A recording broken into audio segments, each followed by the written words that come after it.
Saudara, seorang warga mengaku menemukan ratusan paket bahan pokok diduga bantuan sosial presiden dalam kontainer dipendam di sebuah lahan di kawasan Kalimulya, Depok, Jawa Barat. Kasus penimbunan ini diduga melibatkan perusahaan ekspedisi JNE. Penemuan paket bahan pokok yang diduga merupakan paket bansos presiden untuk warga terdampak COVID-19 ini terungkap setelah seorang warga sengaja menggali sebuah lahan di kawasan Kalimulya, Depok, Jawa Barat. Ribuan kilogram paket sembako berisi beras dan tepung terigu ini bahkan ditemukan terbenam dalam tanah sedalam 3 meter. Ia sengaja menyewa alat berat untuk melakukan penggalian setelah mendapat informasi soal dugaan penimbunan bahan pokok dari seorang karyawan perusahaan ekspedisi. Diduga, sejumlah paket sembako ini sebelumnya disimpan dalam gudang perusahaan ekspedisi. Namun saat ditemukan, beberapa jenis bahan pokok kondisinya sudah membusuk dan berjamur. Meski demikian, masih banyak beras dalam karung yang belum terbuka. Dan saya dapat informasi dari pihak dalam JNE sendiri. Dari pihak dalam JNE sendiri bahwa di sini adalah pemendaman sembako. Inisialnya tidak usah saya sebut. Ya, dari pihak JNE sendiri. Ada pemendaman, saya sewa beko segala macam, dipendam JNE. Artinya bahwa bukan 1 ton tapi 1 mobil besar dari punya JNE, minimal 1 kontainer untuk dipendam adalah di sini. Yang isinya apa? Yaitu beras. Beras yang ukuran 20 kilo dan terigu, ya, yang ada di pendam yang kita dapatkan. Tahunya itu bandit dalam beras ditulis. Dalam beras itu ada tulisan bantuan presiden yang diinikan oleh Menteri Sosial. Ya, jadi bantuan presiden. Ada pada tanggal 29 sudah saya laporkan ke Tipikor.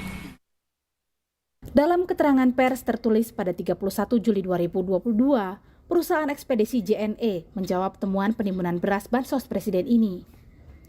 JNE bilang, tidak ada pelanggaran yang dilakukan karena sudah melalui proses standar operasional penanganan barang yang rusak, sesuai dengan perjanjian kerjasama yang telah disepakati dari kedua belah pihak. Kasus dugaan penimbunan paket bantuan sosial ini masih diselidiki Polres Depok. Tim Liputan, Kompas TV. Perkembangan kasus ini akan dilaporkan jurnalis Kompas TV Isya Naysila dari Depok, Jawa Barat. Isya, sejauh ini seperti apa hasil penyelidikan polisi soal penemuan bansos yang terkubur di dalam tanah? Ya, Redi dan juga saudara, hingga saat ini kami mendatangi Polres Depok juga masih belum mendapat keterangan dari pihak kepolisian. Namun di tempat atau di lokasi penimbunan dari bansos tersebut sudah dipasang garis polisi dan bansosnya sendiri pun sudah diangkut beberapa dan dibawa ke untuk dilakukan penyelidikan, dan sisanya masih ditutup oleh sebagian oleh terpal biru karena kondisi yang membusuk sehingga tidak bisa dibawa untuk dilakukan penyelidikan. Dan saat ini juga masih dilakukan pemantauan di lokasi tempat penimbunan dari bansos tersebut, Redi. Ya, yang publik bertanya-tanya juga pasti sebenarnya apa alasan perusahaan ekspedisi ini menimbun atau mungkin bukan menimbun, bahkan membuang, karena seperti yang Anda bilang kondisinya sudah membusuk. Apa alasan mereka membuang bansos itu ke dalam tanah?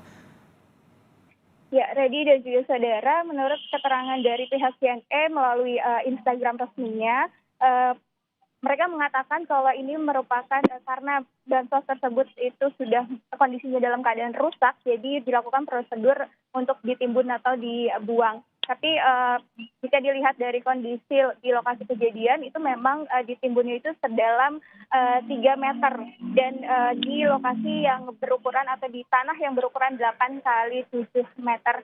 Jadi sampai saat ini juga pihak dari JNE belum memberikan keterangan secara langsung kepada media. Ready.